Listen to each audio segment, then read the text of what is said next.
Et bien le bonjour tout le monde, dans la vidéo d'aujourd'hui je vais vous présenter la config PC que j'ai choisie avec pour objectif de jouer en Full HD et Ultra HD sur certains jeux avec les graphismes au max pour moins de 800 € et aussi en essayant de coordonner les couleurs comme j'ai choisi un boîtier avec vitre pour que le tout soit aussi sympa à regarder. On va commencer par un tour de vue rapide sur les composants et on reviendra en détail juste après. En alim j'ai pris une 500W, un SSD de 120 Go, une carte mère MSI, 2x4 Go de RAM, un CPU Intel Core i5 et une Radeon RX 470, le tout dans un boîtier moyen tour.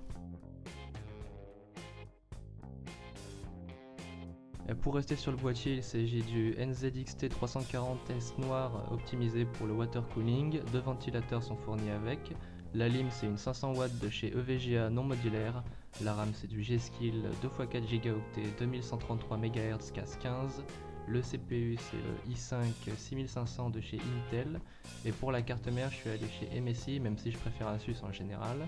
Le SSD c'est du 120 Go de 100 disques, et pour finir la carte graphique j'ai pris la RX 470 4 Go Custom MSI. Je vais faire un petit timelapse du montage pendant que je parle de la config.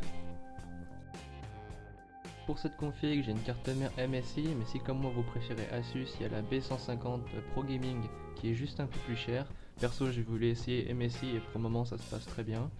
Je n'ai que 120 Go de stockage en SSD, mais comme à chaque fois que je finis un jeu, je le désinstalle avant d'en installer un autre, et que je télécharge pas de film ou de série, je regarde sur Netflix, j'ai pas besoin de stockage. C'est vraiment d'après vos besoins pour le stockage, et les disques durs coûtent plus très cher maintenant si vous voulez rajouter de l'espace. Pour la RAM, j'ai pris 2x4 Go et je doublerai pour aller jusqu'à 16 Go plus tard. Ensuite, le processeur, j'ai choisi le 6500, c'est le meilleur rapport puissance-prix sur la gamme DI5 quand on overclock pas. Linus de la chaîne Linus Tech Tips avait justement conseillé ce pros quand on n'a pas besoin d'overclocking. Et en parlant du pros, vous avez peut-être remarqué que j'ai pas de ventirad, en fait j'ai juste gardé le ventirad d'Intel fourni avec. Je compte évidemment le changer dans quelques temps comme il est pas très beau, mais le bruit ne me dérange pas comme je porte un casque tout le temps devant mon PC. Au niveau de la lime, 500W c'est suffisant, non modulaire, question de budget. Et pour finir, le boîtier moyen tour, pas cher, bonne qualité et avec une vitre. Si ça vous intéresse, il y a le Fractal Defan S qui a aussi une fenêtre et un revêtement anti-bruit en plus. Il est un peu plus cher par contre. Au final, cette config, c'est une config qui va évoluer avec le temps. On peut rajouter du stockage, de la RAM, changer le ventirad, etc. Mais elle est déjà très efficace. J'arrive à faire du 50-60 FPS avec les graphismes au max sur mes jeux et j'ai un score de 12611 sur 3D Mark, ce qui est pas excellent mais qui correspond à 27% des meilleures configs testées. Donc c'est plutôt cool.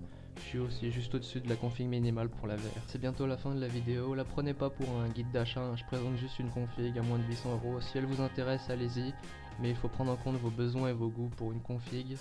Pas de fenêtre, sinon c'est pas la peine d'accorder les couleurs, vous pouvez vous permettre d'autres choses, etc. En revanche, ce que je vous conseille, c'est la configomatique de Topacha, même si vous achetez pas chez eux. C'est pratique, vous pouvez aussi utiliser PC Part Picker si vous préférez, histoire de vérifier la compatibilité de vos composants.